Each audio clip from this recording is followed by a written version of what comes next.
There's not gonna be a single monster here. Everybody's gonna throw me a surprise party, actually, and say, "Thank you for coming, Isaac. Thank you for showing up to fix our ship. We appreciate it. We appreciate your help, and we owe you." Oh my!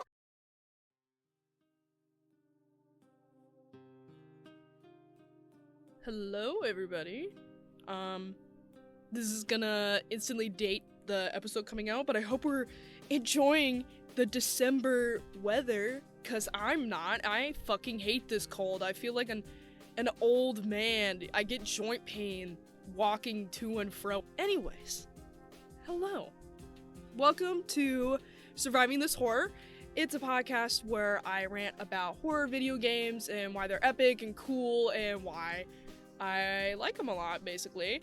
And today, we're gonna be talking about the dead space. The space that is the deadliest, and the loneliest, and the scariest. Thank you, WIUX, for sponsoring and assisting in this production of the podcast. Really appreciate it, helps out a lot. I didn't even introduce myself.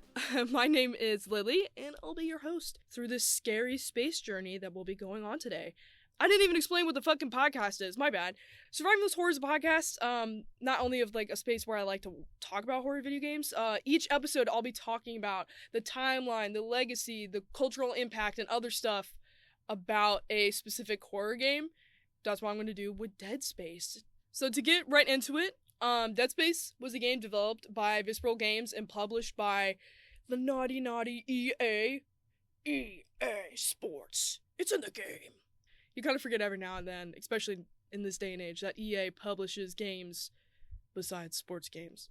Anyways, the developers through Visceral Games were originally actually wanting to make a System Shock sequel. System Shock is another sci-fi thriller kind of horror space game, which shares similar, I guess, setting tropes to Dead Space. Not even, it's just like, they just both are sci-fi. But they wanted to make a sequel to System Shock, and EA said, fuck no. The fuck no. But they actually kind of changed their mind, because in 2004, my favorite game of all time, Resident Evil 4, the fourth installment, there's a lot of fours, but that game came out, and they saw how stupidly popular that game was, and also how stupidly popular monetarily wise it was. So they gave the team another shot, because they wanted to make money from a scary game that's not too scary, but action-based, but it'll make a lot of money, just like Resident Evil. So what Visceral Games did is that they repurposed the original idea of the System Shock sequel and the game concept to make it more horror-driven until it was released to the masses in 2008 and rebranded as Dead Space. The main inspiration, the core theme of the first game and seen in other games, is basically how dumb humans are and how we'll just always try to seize the greatest power from something unknown and powerful. And this is done and portrayed through cult ideology. Like, humans will always try to conquer the most powerful thing because it brings them power and money. And this is done through Dead Space with people. I'll get to that with the marker and everything. Fun fact, I actually learned this when I was doing some brushing up on my research for getting the background. So there's some fan theories that the cult in the game, the people that want to bring back the marker, which brings back the necromorphs, which I'll get into, is actually a reference and a social commentary on the beautiful religion of Scientology. And I personally enjoy this theory a lot. And I think people just, like, put these two and two together because, like, oh, it's done humans trying to get money and power by using religion. It's besides the point. It was funny when the original producers of the game kind of saw this theory. They instantly shut it down, but thought it was funny. But that's besides the point. And another point that's besides the point that I would like to share is that the game got X-rated, which is like a death sentence for games in general. It got X-rated in Japan because the game was just way too violent and way too gory. This is a death sentence because the X rating is really, really bad. and it's only meant for people ages 17 to 18, depending on the nation where it's sold, and up can purchase the game.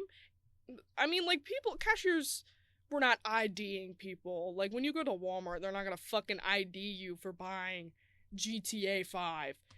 But it was supposed to be enforced. And this loses a shit ton of money for the game publishers because a general audience, including teens and children, who are the largest market to capitalize on in video games, cannot actually purchase it without parent or parental supervision. I don't think they could really purchase it in the first place unless they're like a fancy teenager that stole their mom's credit card. But also the other issue is that evil mommies and evil daddies will see the evil game with blood and guts when they flip the box art and see the little snapshots, and they'll be terrified and forbid that their little goody two-shoe babies from playing video games ever, which kind of just goes along with the first point. But this didn't really actually impact sales in the West at all. Just people really loved how gross it was. And the reason why I'm bringing this up is kind of a commentary on the video game industry, and honestly the award industry, like movies and TV shows as well, is that the battle over horror media has with like reviewers and raters, and in light of like award season coming up, award academies never ever consider horror as an actual genre or an actual art form. And this gets really frustrating because there's beautiful works of film and art in video games that come from horror video games, but because it's scary and gory and taboo, they won't give it its own category or really put it up to par with other categories. In my opinion, people are just too scared to let the controversy, I don't even view it as that controversial, of scary movies or games or TV shows to win, even though it can be extremely popular to literally everyone on the whole entire planet because it's scary and gory. Oh, it can't be on the same class as, like, Gone with the Wind. Shit like that. I don't know if this really happened to Dead Space. I don't know if it happened to the Dead Space remake. I know the Dead Space remake got nominated for a whole bunch of stuff, but I don't know if it got snubbed or anything. Didn't really do my research into that. So now's the part where I do the franchise speedrun. This is going to be a lot easier, and I can actually go in a lot more in depth compared to the other series I covered, like Silent Hill and Resident Evil, because there's only a limited amount of games and a limited amount of main series stuff that's like actually important.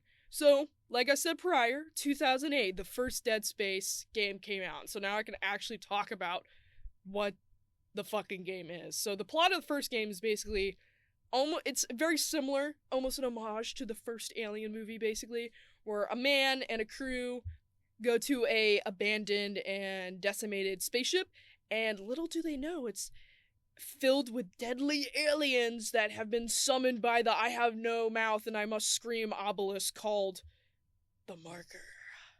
The Sharpie marker. It doesn't look like a marker at all. It's just this, like, stone thing. Here's some pros and cons of the first game. The main character, the main protagonist that you play as, his first name is Isaac. I can never remember. Isaac Clarke. It doesn't fucking matter. They just say, it's pointless, but his name is Isaac Clarke, but I like to call him Isaac Dead Space, because I can't remember his name fucking ever. But he's really cool. He's a silent protagonist, which allows the player to kind of project themselves into the game easier, because you don't have someone fucking shoving witty commentary, millennial humor down your throat and ruining your immersion. And he also just has a really cool design. The suit, the space suit, his engineering suit that he wears is really coolly designed and unique for not only the sci-fi genre, but for like what his position is. So you can kind of be like, oh, he's some sort of like, when first viewing it, you're just like, he's either an army dude or a space mechanic, which is fine. And another cool detail with his suit is the health bar. I can't remember if I put this down in my notes or not, but the health bar is on his spine, where it's this light blue lighting, which you see in his face helmet, which is the light, and on his spine. And every time your health goes down, it goes to yellow, and you actually see the light go down and dim, and then it turns to red. And then when you die, there's no light at all. It's really clever, and it's an easy way to actually physically look at your character, and it constantly shows your health instead of looking at a tiny corner for your health. It has wonderful body horror and monster design with the necromorphs, which are the alien cult disease affecting people, where it just literally contorts your body into this gross mass. That I'm definitely going to touch on later. There's really great atmosphere that sets up the horror. It creates a sense of isolation. And like I said with Alien, with the movie poster, in space, no one can hear you scream. The cult vibes in space. Wowsy. That's what my bold to the point says. I'm not too sure what that means. It's cult in space. It has super unique weapons, and the way you disable enemies and shoot and kill enemies is super unique and like brand new, where it makes you feel powerful. I'm going to talk about that later on in the discussion portion, but it makes you feel powerful, but also not too powerful. It's a good balance with that survival horror elements of looking for resources and upgrades and giving you power, but also taking it away at a moment's notice.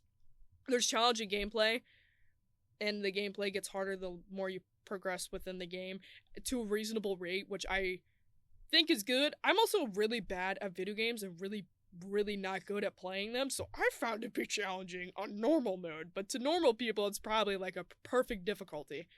And then there's also a little bit of elementary psychological horror elements, with Isaac having projections of his dead wife. Spoilers, but it's executed very well.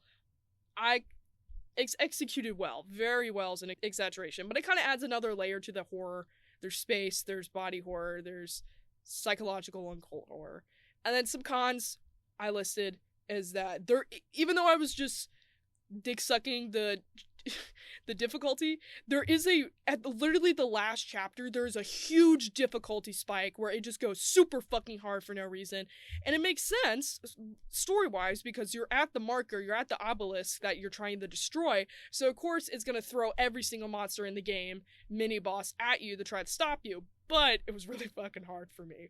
And then also, I kind of saw this issue. I sadly have not played the remake, but I saw it with gameplay that I saw, is that it's too dark. I think it's a little too dark. Not morally dark, like lighting wise. So then after that came out, from 2009 to 2010, Dead Space Ignition and Dead Space Extraction came out. I don't know what those are. They sound like mobile games, but they weren't console games. I don't think so. Anyways, 2011, Dead Space 2 came out because of the popularity of the first game. It actually started as a mobile port? What? I don't think that's true. I need to fact check that. But Isaac is disturbed by the past events that he saw in the first game, and after destroying the marker, but evil scientists that want the marker's power try to extract his memories and manipulate his mind to build another, and this is where the psychological horror elements really come into shine. So, some pros. Like I just said, it capitalizes on the psychological horror. It capitalizes on the psychological horror more by using trauma from his dead wife, kind of Silent Hill 2 style with James and his wife, with the marker fucking with him by manipulating his trauma. Very Silent Hill-esque. There's more body horror. Couldn't get enough of it, so they added more. But there's not only with the body horror of like the necromorphs twisting and gross human, not human-like bodies, but it's also body horror of seeing shit get inflicted on humans, living humans. For example, there's a QTE, there's a cutscene where you have to, that makes me cringe, you have to put a needle in Isaac's eye, but his black part of his eye, I don't know the term, because it's the open part of his eye, and you have to keep him still as he's panicking and his eyes twitching, and if you fuck up, this needle goes into his eye and drills his brain. It's so tense, because not only is it a QTE and you need to keep him still, it's just really gross to see what happens when you fuck up. And then it just reuses the similar environment and atmosphere of the decimated ship, space, isolation, scary. A couple cons. Isaac Dead Space talks now. He's a pretty chatty guy, and you also see his actual face more. He takes his helmet off. I don't like it, because it kind of removes that aspect of portraying yourself, the player, onto the game easier. It's not really that big deal, but if they made him more of a charming character or someone memorable, I would be fine with it. But he's really not. He is memorable in the first game because of his design. He's not memorable in the second game because of some fucking one-liner he says. This is also the QTE early 2000s QTE plague at its finest. They try to put QTEs in almost every other cutscene also because of Resident Evil 4. Resident Evil 4 triumphed and ran for this so Dead Space could walk. It's kind of dying now, but it's also been around for way too long. QTE, by the way, if you don't know, if you aren't very familiar with video games, is a quick time event. It's a lot more story driven, but I think the story itself is kind of mid. It didn't have the best. It's beating a dead horse with the plot by trying to capitalize off of the original game's success plot-wise with the similar themes, which is perfectly fine. It's just like you gotta write it better. It was just Dead Space 2. It was rinse and repeat, which is fine, I guess. I think it's perfectly fine, but I also understand why people may not like it as much. And then here comes Dead Space 3, which came out in 2013, which is like really like this is the death period, the dead, like the nail in the coffin for the franchise, where Isaac is like, this is a flash forward in time. Isaac is called upon to help rescue a team on some random fucking moon that tried to once again recreate the fucking marker, but also you're trying to figure out the true origins of the marker, I guess. And there's a lot more characters that you have zero attachment to, and they don't do any job building them at all. They remind me of the characters from Resident Evil 6, where like they just showed up and disappeared and they had no personality and I have no attachment to. I have a single pro for this game, is that there's new gameplay environments out of Spooky Spaceship, which is nice. It like, since it's taking place on a moon, it's more of snowy, the Thing environments, like a research station. That's the phrase I'm looking for, which is good. It's a new environment, but on the con side, the random fucking characters are barely fleshed out and dumb and have zero personality, zero attachment. And I don't understand why you need to rotate through like 4 different characters when you could just pick one. It doesn't even have to be Isaac. It's preferred it's Isaac, but it's just unnecessary. And then, like I said, it's beating a dead horse again, refusing to fucking let the stupid marker die, keeping the marker as the villain, the cult, aliens, necromorphs as the villains, which is fine. It's just like, do something new with the marker. It's not original, it's not unique, and it's not a good reference to even the first game. It's just barely visibly Dead Space. They just put the Dead Space name on it and hoped it would make money. And now, to the most recent thing, in 2023, it was the Dead Space original, the first game, the remake of it. It's just the original remake, re-envisioning, I guess, remastering. It's more bloody, more scary, has super cool lighting that makes everything 90 times more scary. It's still really fucking dark in my opinion. And there's a little more action-focused gameplay due to the bigger budget that they had at EA. I don't know who did the remaster. I don't know if it was published through EA. I'm assuming it was. But it's a really good re-envisioning of the classic on modern hardware and taking advantage of that modern hardware capabilities. So what? So why do you care about Dead Space? To start off, it has just really super strong atmosphere, which creates this haunted house environment in space. It's dark, it's ambient, it turns your head.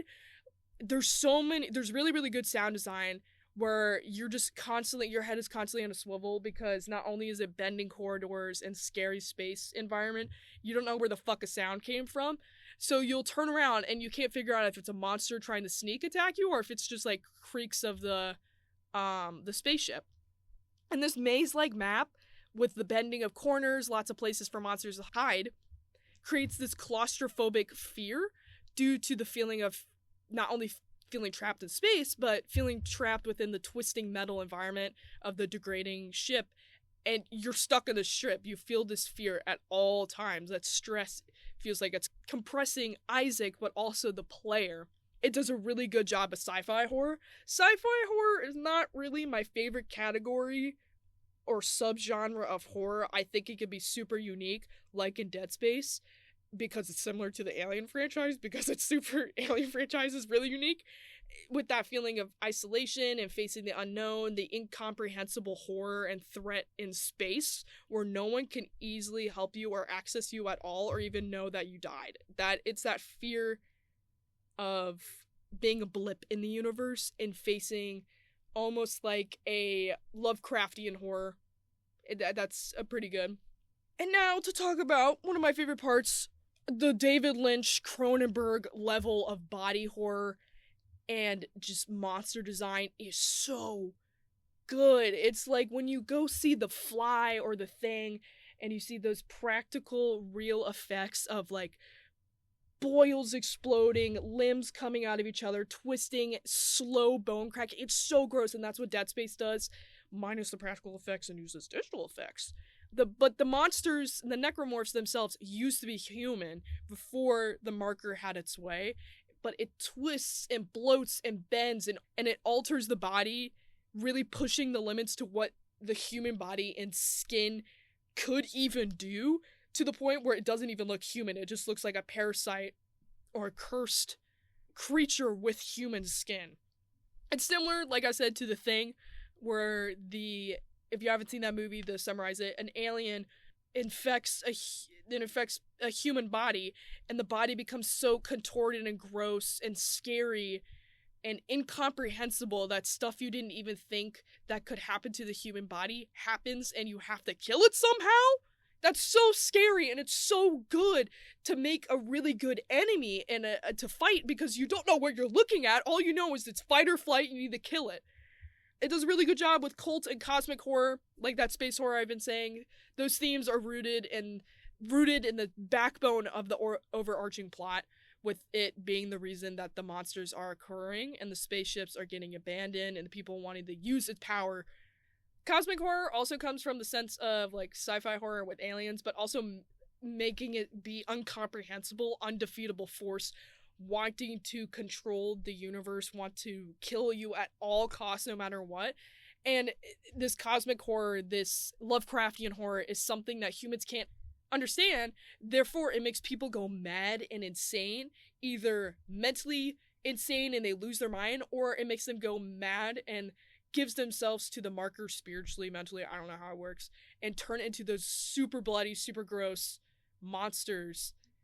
A little critique I have with the series is that it's a little jump scare reliant, which can get old if consistently used, and that's the only type of scare that they're using, which is basically kind of true. But to play devil's advocate and defend it, the jump scares are built and set up correctly. A good atmosphere, good sound design that builds the tension, and for example, like an empty hallway, an empty environment, almost like the intro of the game, and then out of nowhere, a loud noise, a scary face, a monster attack pops up to shock and subvert the player's expectations. This is super effective. That's why jump scares are kind of used in super popular horror movies now, because it's a really easy thing to set up and make a movie scary. But after a while, the jump scare formula, if it doesn't get innovated on in some way, it just gets stale. And you kind of see that happening in every single game, where especially when for replay value, if you want to replay the game, you know when a scare is coming, and it still might be scary because you're bracing yourself with that tension being really good, but it still lessens the impact a little bit. Another important point is that there's super, super cool weapons. I touched on this a little bit, but the super cool weapons in the way of combat is not using bullets at all. There's no traditional guns, but the way you kill the enemies or slow them down is not actually killing them or like shooting the brains out.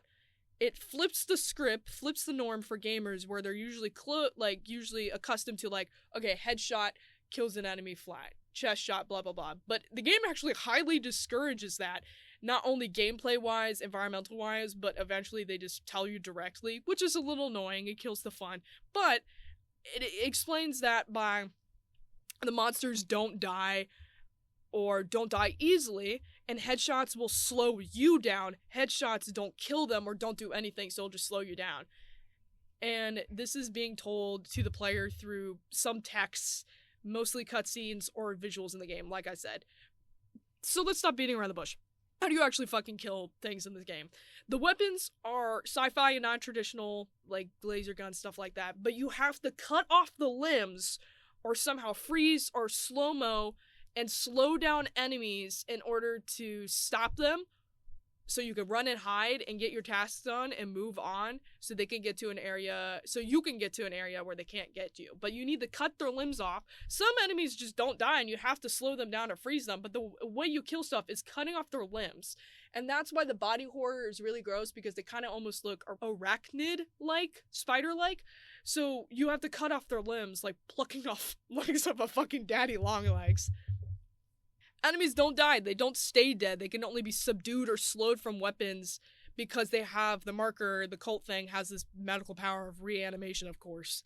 And especially for a first playthrough and not really knowing the gameplay style or the game at all, going in, it's so scary and you need to adapt fast or else you're gonna die at the very first level. And that's so cool.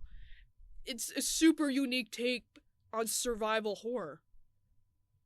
That I survived this horror. That was fucking dumb. But all in all, it's super bloody, it's super gross, and you feel really grossed out for cutting off enemy limbs, but it's fun every single time. You kind of feel that weight.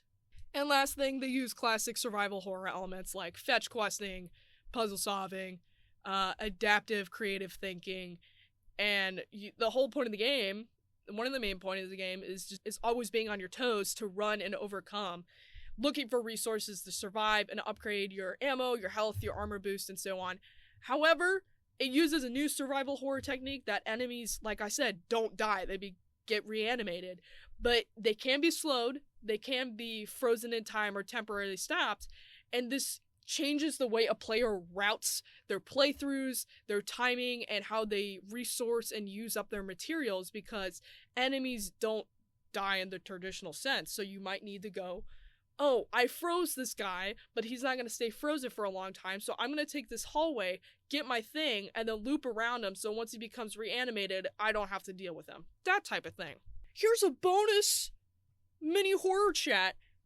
I guess it's new, but I'm not sure how frequent it will be, but it's a bonus mini thing that I'm calling I Survived. Kind of like the books. Get it? I Survived Mouthwashing. Mouthwashing is a new game that came out recently within the past month or so. It's an indie horror game, and I recently played it over the Thanksgiving break, which also will date the episode, where I'm gonna go visit my family, and my sister played it, and she really enjoyed it, and was begging for me to try it out, and I saw a whole bunch of stuff on the interwebs about it, and I did a really good job staying spoiler-free, because this game gets spoiled a lot. I also recorded a little bit when I went back home for the holiday, and here's a little funny snippet of that. And I think it's interesting how they each have different reactions to him. What do you think, Misha? What do you think? Alright, back to it. The whole purpose of this mini bonus mint is that I just briefly want to cover a horror game that I experienced recently that I just wanted to get off my chest, but I didn't really want to dedicate a whole episode to it. So I'm just going to cover Mouthwashing and some key points as fast as I can. I'm going to start out. There's spoilers ahead. I don't name drop specific stuff, but still, if you want to stay relatively spoiler free, just skip this part. So, main themes of Mouthwashing spread out through the whole entire game. It's responsibility and denial, isolation, isolationism, anxiety and stress from social life's work, ethical decision making, which is very kind of almost relatable horrors that people can experience. The game itself is actually kind of like a bite-sized horror. It only has a gameplay loop of roughly 2 hours. I got it done in 2 hours. It's not a difficult game either. It's an indie game. It's more of a point and click, but it's incredibly stylized. It's like a 70s retro interior design, and then it has the 70s 80s interpretation of spaceships seen in the movie Alien and 2001: A Space Odyssey. And the art style of the models for the characters and the actual setting itself are super unique, and a popular thing right now is the PS2 horror type stuff with that polygon, thick, low renderings. That's the kind of style seen throughout the game. One of the complaints I have is that twists can kind of be easily predicted if you think ahead, if you really just take a pause from the game and then think about it. But the way that the twists are set up with the tension building towards it is done very well, where the shock sticks the landing, does the front axle, and lands beautifully. speedrunning it, each character's death is extremely traumatic, gut-punching, and very hard to watch, and very somewhat graphic, which is a part of that shock, that twist I talk about. And the tension being built so well allows this execution to be really good, where even in the short period of time, you could become attached to a couple of these characters, or even one of them. So that's why the death becomes really emotional. The intro and the ending sequence of the game are very, very strong. The middle is also very strong, but those two, intro and outro, is super, super strong in setting the tone, the themes, and the story that wants to be told in the game. And then another complaint I have is that the game sadly has little to no replay value, because not only is it really, really short, you know all the twists, you know the plot, you know the deaths, you know what is to come, and you can see it a mile away, so you're just kind of sitting in that suspense of like, oh, I know what's gonna happen next, I know who's gonna get hurt, blah, blah, blah, stuff like that. So that's why it's not really maybe the best to replay, but if you have a short period of time, pop it in, play it by yourself. If I were to rate the game, I give it a 7.5 out of 10. So anyways, disruption over, back onto the main thing. So, to wrap everything up, Dead Space takes classic survival horror themes and strategies and puts it on its head. Or lack thereof. It combines sci-fi, psychological horror, body, isolation horror, and throws it into the haunted house spaceship, where each turn and each bend could lead to a monster that the human mind couldn't even imagine that it could even exist. If you dig this and you want to hear more, go to WIUX's website on the podcast tab, or listen through Newgrounds. A little update, I'm trying to get a YouTube channel started so I can also upload audio there, but it's been a busy time of the year. To stay up to date on new episodes and other information, or if you have any suggestions, go follow me on Instagram on formerly what used to be Twitter, Newgrounds, at survivethis.wiux. And once again, thank you WIUX for the assistance. I really appreciate it. And thank you, the listener, for listening to me rant. I hope you enjoyed it, and I hope I'll see you next time.